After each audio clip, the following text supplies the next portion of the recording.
Over the course of the last couple of days, there has been like one case, I think, that has been cited from parent to parent saying, man, you just can't trust anything anymore. And it's been a horrible story that I really think that can play at your soul. Okay. And it was the story, I don't know if you guys have heard this, about the kid, the little toddler that was walking down the road. Mm-hmm. Yeah, so it was Carlee Russell who called 911 and said that she saw a toddler, I think she said 3 or 4 years old, walking down the road. And when cops arrived, they found, I think, her vehicle and her cell phone, and she had gone missing. So everybody was like, oh my God, she got abducted. This was somebody doing some kind of sex trafficking and using a child to lure her in. And it captured the nation's attention. Like, I mean, everybody was, it was all over social media, her picture and sharing. And it was, for once, a Black woman goes missing and people care. Because so often, and I pulled up the stats because I was curious, despite making up 13% of the female population, studies have shown that Black women account for 35% of the country's missing women. But so often when these stories do go viral, it's a white woman. It's not a person. When the children go missing, it's a white kid. It's not a child of color.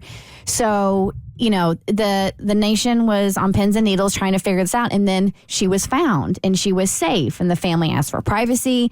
And they just held a press conference yesterday, and more details are coming out. And it's looking like she was not abducted and she made the whole thing up. So she calls 911. We have the 911 call if you want to play it. Sure. Hi, I am on Interstate 459, and there is a kid just walking by themselves. Oh, hold on. Where am I supposed to go? How are you? I'm right next to the exit 10 by the Pepper Egg, like you get off by the Pepper Egg. Okay, so you're before that exit? So anyway, she's following this kid. You can turn it down. So she's following this kid in her car, allegedly, right? Yeah. And she's giving physical details of this kid walking down the road, and she wants to help out. So now it's this Good Samaritan story of somebody like seeing a child, doing what's right, calling 911, getting out and helping the child, and then she goes missing. Really, as a parent, as anybody, you're already skeptical about the bad things that go on in this country, and you're like, Jesus, now people are using kids as bait in order to kidnap somebody. And then she's found, and she tells the police a story, and then the police start doing more investigation into her phone and her computer, and this is some of the stuff they found.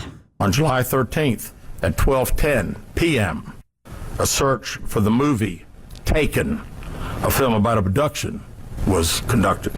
There were 2 searches related to Amber Alerts on a computer at Carlee's place of employment, including one regarding the maximum age of an Amber Alert. There were other searches on Carlee's phone that appeared to shed some light on her mindset.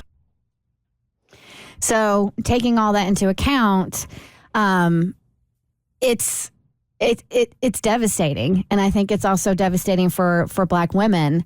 And I don't want this story to prevent anybody from not believing when a Black woman is abducted, or not wanting to share that information, or not wanting to shed light on the missing Black women in this country.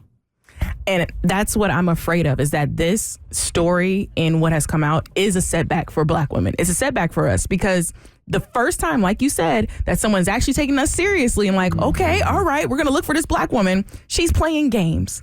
And now we have to deal with that, because I don't think in the future we'll get the same attention ever again. I think that's still going to change. I don't think Black women will ever be taken serious when there is a real missing case. That scare you too, Ma? Yeah, I remember the first time I read the statistic that Kristen read earlier, and I was like blown away by that, because I didn't realize it was so bad. And then when I started to really think back, it does appear that anytime a Black woman goes missing, if you do hear about it, it's only within the Black community, and it's over so quickly.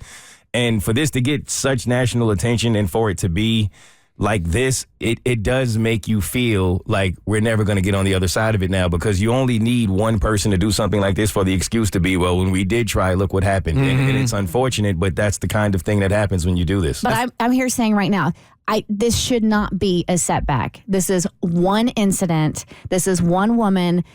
We don't really know the reason. There's still more information coming in. I feel anybody who does something like this, they're obviously dealing with something mentally or that they're struggling with. Mm-hmm. And so I don't want this to be a setback. I don't think this should be a setback, this one-off situation, and that the same amount of attention for any white woman that goes missing and it goes viral should be given to any woman of color. We don't even know if there was a toddler, right? I don't think they don't think there was even a toddler. So she was making this whole thing up, and we don't know what her motivation was. But I can certainly understand. Like, finally, like people are into a story. It's mainstream here, and when it turns out that it looks like it's a hoax, it can really make you super skeptical the next time. Her family's standing by her, though, right? Yes, they are. That's the one thing they did. Even when it was.